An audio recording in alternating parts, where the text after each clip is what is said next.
दोस्तों 33वें एपिसोड में आपका स्वागत है। चलिए शुरू करते हैं कहानी। 10 लाख का नाम सुनकर एक बार तो आदित्य भी हैरान हुआ, लेकिन फिर भी उसने एकदम से कहा, ठीक है, मुझे वो चाहिए। कीमत की चिंता मत कीजिए माणिक भाई। माणिक भाई ने वो लहंगा निकलवा दिया और लहंगे की खूबसूरती देखकर आदित्य एकदम मंत्रमुग्ध हो गया था। उसने तुरंत वो खरीद लिया। शादी की तैयारियां शुरू हो गई थी। माही सभी के साथ मिलकर तैयारियों में लगी हुई थी।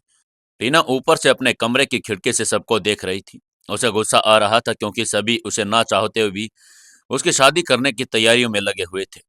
इधर कपूर मेंशन में अंजलि अपने घमंड के साथ बैठी हुई थी। अनोखे साज सजा और सुसज्जित कमरे में अंजलि अपने बिस्तर पर लेटी मोबाइल स्क्रीन पर युवराज सिंघानिया की तस्वीर को निहार रही थी। उसने तस्वीर पर उंगलियां फेरते हुए मन ही मन कहा, युवराज सिंघानिया, तुम मुझे अभी नहीं जानते, लेकिन मैं तुम्हें पाने के लिए किसी भी हद तक जा सकती हूँ। अभी वही ये सोच रही थी कि अचानक उसके फोन की रिंगटोन गूंज उठी। उसने फोन उठाकर स्क्रीन की ओर देखा तो उसके चेहरे पर एक शैतानी मुस्कान आ गई। उसने कॉल रिसीव करते हुए अपने स्वर में सम्मित होते हुए कहा, हेलो। दूसरी ओर से एक भारी और वजनदार आवाज आई, हेलो, तुम्हारा काम हो गया है। अंजलि ने उत्सुकता से पूछा, तो बताओ क्या पता चला। उस आवाज ने धीमे लेकिन स्टीक स्वर में कहा, माही के बारे में मैंने सब कुछ पता कर लिया है। मेरे आदमी पिछले 4 घंटे से उस पर नजर रखे हुए हैं। उसकी कमजोरी और ताकत सिर्फ एक ही चीज है, उसका परिवार। वो अपने परिवार से बाहर किसी के साथ ज्यादा संबंध नहीं रखती। ये आवाज और किसी की नहीं बल्कि मुंबई के कुख्यात गैंगस्टर दीपक भाई की थी। अंजलि ने दीपक भाई की बात सुनते ही गुस्से में चिल्लाते हुए कहा, दीपक, तुम अपने आप को मुंबई का किंग कहते हो और एक मामूली सी लड़की को मात देने के लिए कुछ भी नहीं कर पा रहे। दीपक भाई को अंजलि के बाद बिल्कुल नागवार गुजरी। उसने झल्लाते हुए जवाब दिया, अंजलि, यह मत भूलो कि कपूर परिवार भी आज जो भी है वो मेरी वजह से है।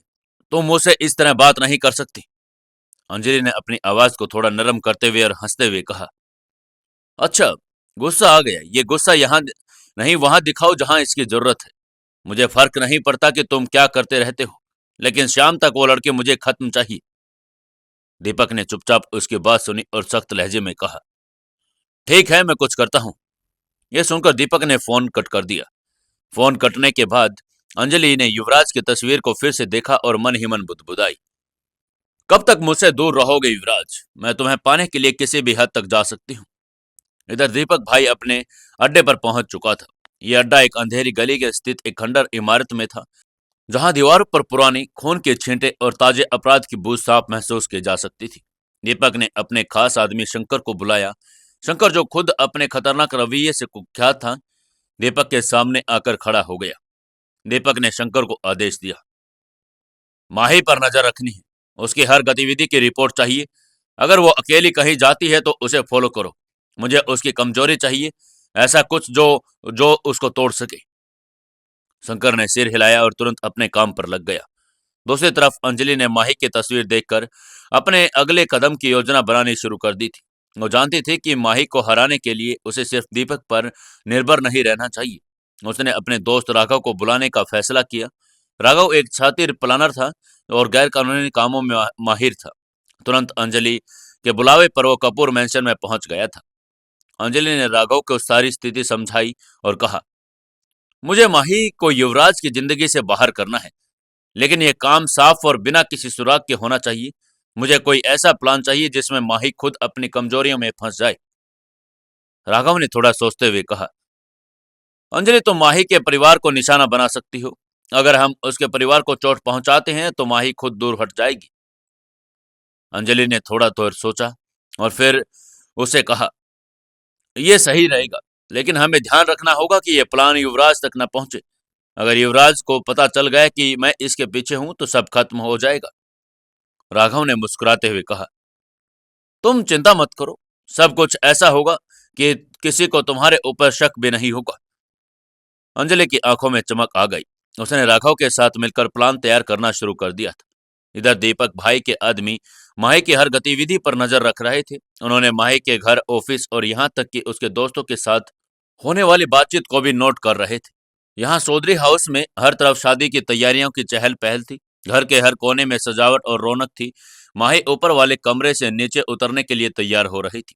अपने फोन पर युवराज से बातें करते हुए उसने कहा, ठीक है युवराज, मैं नीचे जा रही हूँ, बहुत काम है, शादी की तैयारियां भी करनी है। युवराज ने मुस्कुराते हुए जवाब दिया, ठीक है माही, वैसे मैं भी ऑफिस में हूँ, मेरी एक जरूरी मीटिंग है, तुम आराम से अपना काम करो। दोनों ने एक दूसरे को बाय कहा और कॉल खत्म कर दी। माही ने फोन को टेबल पर रखा और सीढ़ियों की ओर बढ़ी। तभी अचानक एक छोटी सी आवाज ने उसका ध्यान खींच लिया। उसने नीचे की ओर देखा तो एक पत्थर उसके पैरों के पास गिरा हुआ था। पत्थर के चारों ओर एक कागज लिपटा हुआ था। माही ने थोड़ा झुककर उस पत्थर को उठाया और कागज को ध्यान से खोला। उसमें लिखी बातें पढ़कर उसका चेहरा पीला पड़ गया। कागज पर लिखा हुआ था, युवराज की जिंदगी से दूर चली जाओ, वरना अपनी जान गंवाओगे। माही के हाथ कांपने लगे और उसकी आंखों के सामने अंधेरा सा छाने लगा। वो कुछ देर के लिए तो वहीं सीढ़ियों के पास खड़ी रही। उसका दिल जोर जोर से धड़कने लगा और उसने अपने आप से कहा, ये कौन कर सकता है और क्यों? थोड़ी देर तक सोचने के बाद उसने खुद को संभालने की कोशिश की। उसने सोचा, शायद ये किसी का मजाक है, इतनी बड़ी धमकी कोई इस तरह खुलेआम नहीं दे सकता। उसने गहरी सांस ली और खुद को दिलासा देते हुए मुस्कुराई। माही कागज को अपनी जेब में रखकर नीचे चली गई। नीचे शादी की तैयारियों में सब व्यस्त थे। टीना और आदित्य की शादी का हर कोई को बेसब्री से इंतजार हो रहा था। माही ने भी अपने मन को शांत कर लिया और घर वालों के साथ तैयारियों में जुट गई। लेकिन माही को नहीं पता था कि उसकी हर हरकत पर किसी की नजर थी। घर के बाहर एक अंधेरे कोने में एक काली गाड़ी खड़ी थी। गाड़ी के अंदर एक आदमी ने दूरबीन के जरिए माही को देखा। उसके चेहरे पर एक खतरनाक मुस्कान थी और उसने अपने फोन में एक मैसेज लिखा, संदेशा पहुंच गया है, अगला कदम उठाने की तैयारी करो। गाड़ी में बैठे व्यक्ति का नाम शंकर था, जो दीपक का आदमी था। वो माही की हर गतिविधि पर नजर रख रहा था। रीना भी सभी के साथ बैठी बातें कर रही थी। तभी रीना का फोन बजने लगा। फोन की घंटी बजते ही रीना ने फोन उठाया और चहकते हुए कहा, हेलो। दूसरी ओर से मीठी सी आवाज आई, हेलो भाभी, कैसी हैं आप? यह आवाज उसकी नंद रूपाली की थी। रीना ने मुस्कुराते हुए जवाब दिया, मैं बिल्कुल ठीक हूँ, तुम सुनाओ। रूपाली ने उत्सुकता से पूछा, भाभी आप कब वापस आ रही हैं? रीना हंसी और बोली, अभी तो वापस नहीं आ सकती, तुम्हें पता नहीं आदित्य और टीना की शादी तय हो गई है। तुम्हारे भाई ने तुम्हें बताया नहीं? रूपाली ये सुनकर सुन पड़ गई। उसका दिल जैसे टूट सा गया था। उसकी आंखों में आंसू भर गए और वो कुछ बोल नहीं पाई। आदित्य का चेहरा उसकी आंखों के सामने घूमने लगा। वो अपने पहले प्यार को किसी और का होते हुए देख नहीं सकती थी। रीना उसकी चुप्पी समझ गई। उसने थोड़े नरम स्वर में पूछा, क्या हुआ रूपाली? रूपाली, इतने कहते हुए उसने फोन कट गया। रूपाली ने खुद को संभालते हुए आंसू पोंछे और अपनी आवाज में मजबूती लाने की कोशिश करते हुए कहा, नहीं भाभी, मैं सुन रही हूँ। यह तो बहुत बड़ी खुशखबरी है कि भाई की शादी तय हो गई, पर मैं शायद नहीं आ पाऊंगी, मेरे एग्जाम्स चल रहे हैं। रीना उसकी भावनाएं समझ गई थी। उसने प्यार से कहा, ठीक है, अगर नहीं आना चाहती हो तो मत आना, लेकिन अपना ख्याल रखना। फोन करते ही रूपाली के आंसू रुकने का नाम नहीं ले रहे थे। उसका दिल पूरी तरह से टूट चुका था और वो बेबस होकर जोर जोर से रोने लगी। रूपाली को याद आया जब उसने उसे देखा था कि टीना ने आदित्य की सगाई की अंगूठी उतार कर युवराज की महंगी अंगूठी पहन ली थी। तो ये सच जानती थी कि टीना एक स्वार्थी और लालची लड़की है। टीना का मकसद सिर्फ पैसे और संपत्ति ही है। रूपाली ने अपने आंसू पोंछे और खुद से ही कहा, मैं ऐसे हार नहीं मान सकती, मुझे आदित्य और सबके सामने टीना की सच्चाई लानी ही होगी। मैं सबको बताऊंगी कि टीना एक गोल्ड डिगर है। मैं आ रही हूँ टीना, तुम मुझसे बचकर रहना, मैं अपना प्यार पाकर ही रहूंगी। उधर सभी के साथ रीना भी सभी तैयारियों में व्यस्त थी। घर की हर दीवार पर रंग बिरंगी रोशनी और फूलों की सजावट थी।